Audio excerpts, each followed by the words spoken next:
Assalamualaikum warahmatullahi wabarakatuh. Sobat Jazirah, rahimakumullah. Bagaimana kabarnya? Semoga kalian semua senantiasa dalam lindungan Allah dan senantiasa diberikan rizki yang barokah. Amin ya rabbal alamin. Kisah ini diambil dari Syekh Husna Syarif, seorang ulama besar di Mesir. Beliau bercerita tentang seorang yang terbelit banyak hutang di tengah kubangan kemiskinannya. Setiap hari, rumahnya penuh dengan orang yang menagih hutang. Akhirnya, ia terpaksa pergi menjumpai seorang saudagar kaya dan meminjam uang sebanyak 500 dinar. Saking terkenalnya akan kebangkrutannya dan sudah banyak hutang, sampai-sampai saudagar ini bertanya, "Kira-kira kapan Anda akan melunasi pinjaman ini?" "Minggu depan, Tuan," jawabnya singkat. Ia pun berhasil meminjam hutang lalu pulang dengan 500 dinar di genggamannya. Uang itu segera dia bayarkan kepada orang-orang yang setiap hari datang menagih hutang kepadanya, sampai 500 dinar yang ia peroleh itu tidak tersisa sama sekali. Hari demi hari, ia bertambah sulit dan terpuruk kondisi ekonominya, hingga tempo pembayaran hutangnya pun tiba. Saudagar mendatangi rumah si miskin dan mengatakan, "Tempo hutang Anda telah tiba." Dengan suara lirih, dia menjawab, "Demi Allah, saya sedang tidak berhasil mendapatkan apa-apa untuk membayar. Tapi sungguh, saya terus berusaha untuk melunasinya." Saudagar merasa geram, lalu mengadukannya ke pengadilan dan membawanya ke hakim. Di pengadilan, hakim bertanya, "Mengapa Anda tidak membayar hutang Anda?" Dia menjawab, "Demi Allah, saya tidak memiliki apa-apa, Tuan." Karena merasa ini adalah kesalahan si miskin, maka hakim memvonisnya dengan hukuman penjara sampai ia bisa melunasi hutangnya. Kemudian, si miskin bangkit dan berkata, "Wahai Tuan Hakim, berilah saya waktu untuk hari ini saja. Saya hendak pulang ke rumah untuk berjumpa keluarga dan mengabarkan hukuman ini, sekalian berpamitan dengan mereka. Kemudian saya akan langsung kembali untuk menjalani hukuman penjara." Hakim meragukannya. "Bagaimana mungkin? Apa jaminannya kau akan kembali besok?" Lelaki itu terdiam, tapi seolah mendapat ilham di benaknya. "Rasulullah Shallallahu Alaihi Wasallam jaminanku, wahai Tuan Hakim.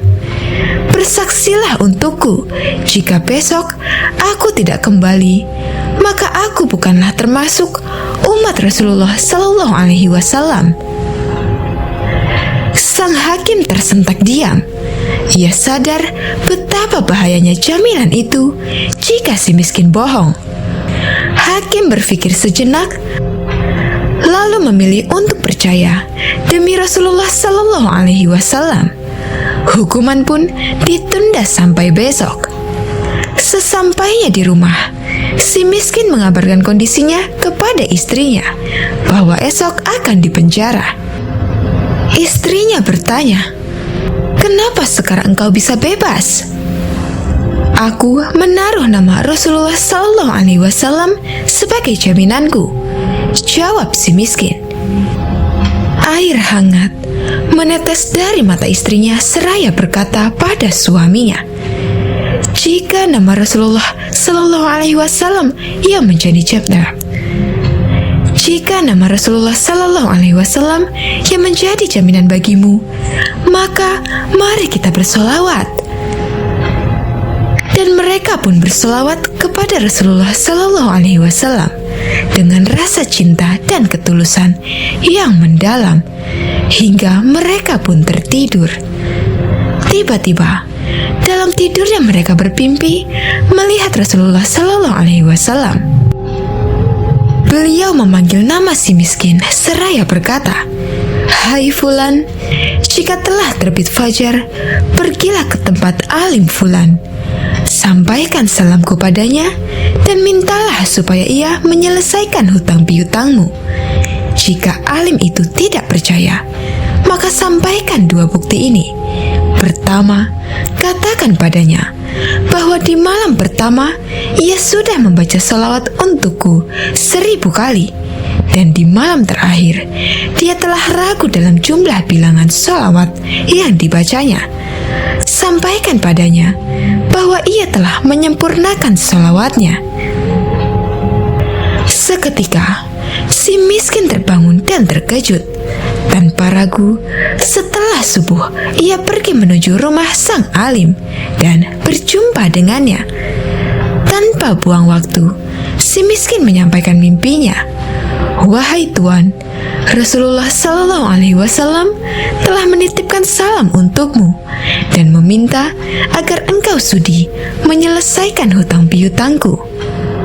Alim bertanya, "Apa buktinya dari kebenaran mimpimu itu?" Kata baginda Nabi, "Di malam pertama, engkau telah berselawat sebanyak 1000 kali. Dan di malam kedua, engkau tertidur dalam keadaan ragu dengan jumlah bilangan selawat yang telah engkau baca. Rasulullah Shallallahu Alaihi Wasallam mengatakan bahwa hitungan selawat engkau telah sempurna dan selawat engkau telah diterima olehnya." Mendengar itu, alim pun spontan menangis karena berita gembira salawatnya diterima Rasulullah Shallallahu Alaihi Wasallam. Maka alim tersebut memberi uang 500 dinar dari Baitul Mal untuk melunasi hutang si miskin, dan 2.500 dari harta pribadinya untuk si miskin sebagai tanda terima kasih atas berita gembira yang disampaikan. Dengan dana itu, si miskin langsung bergegas pergi ke hakim untuk menyelesaikan perkaranya. Sesampainya di pengadilan, si hakim bangkit dari kursinya, menyambut si miskin seakan sudah rindu. Dengan senyum lebar, sang hakim memanggilnya seraya berkata, "Kemarilah, berkat kamu, aku mimpi berjumpa Rasulullah Shallallahu Alaihi Wasallam. Rasulullah Shallallahu Alaihi Wasallam telah berpesan kepadaku bahwa jika aku menyelesaikan hutangmu, maka kelak Rasulullah Shallallahu Alaihi Wasallam akan menyelesaikan perkaraku di akhirat. Ini uang 500 dinar untuk lunasi hutang-hutangmu." Belum juga hakim selesai berbicara, tiba-tiba pintu ada yang mengetuk. Ketika dibuka, ternyata saudagar penagih hutang. Dia langsung memeluk si miskin dan menciumnya seraya berkata, "Berkat Anda, saya mimpi berjumpa Rasulullah.